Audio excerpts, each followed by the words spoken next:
I'm Travis Luther.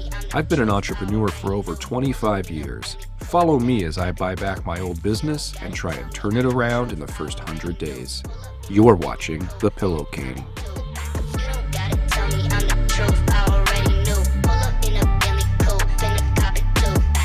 Well, this morning we're going to do two things. We are going to build this cardboard prop throne so that we can use it for some funny videos we might shoot later. And we're going to do a lesson in pricing. I'm hoping to find some instructions in here. I don't usually build my own IKEA stuff. I usually hire people to do it. Some instructions down here. Yeah, there's not going to be any way I'm going to be able to build this and talk. Just too complicated. So let's go over just the pricing stuff.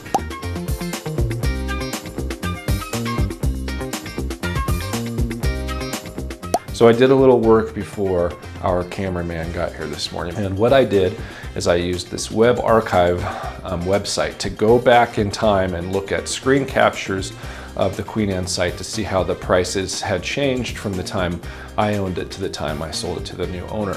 And to my great surprise, the prices were exactly the same. So then I was curious to see how the prices had changed for the cost of goods. And I saw that the manufacturing price had gone up $1 a pillow.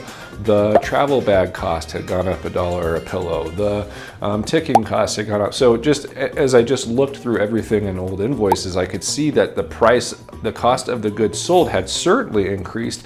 And I would say in some respects, 15 to 20%. Well, we're not also just dealing with price of goods increases, we're also dealing with inflation. And on average, it's been 4% a year. So that means from every year for the last 5 years, your dollar has had 4% less buying power, 4% less buying power, 4% less buying power. So over the course of 5 years, your dollar has actually had 20% less buying power than it did 5 years ago. So that's another reason that we just have to raise prices, because we have to keep up with inflation, because as a business owner, our dollars need to be working as hard as they always have, and that means raising prices. Okay, now we're gonna build this throne.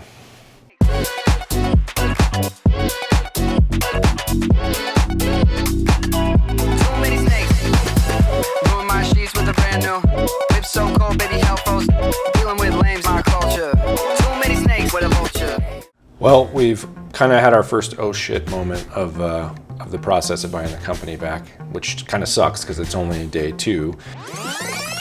So the issue that we're trying to work out is we need to weave more fabric for our pillow tickings. The thing is I thought I could just order the smallest amount of this to get what we need to roll into next year. And the factory is saying, no, we can't do a production order that small. You basically need to do an order 2 or 3 times that size to get the machines running.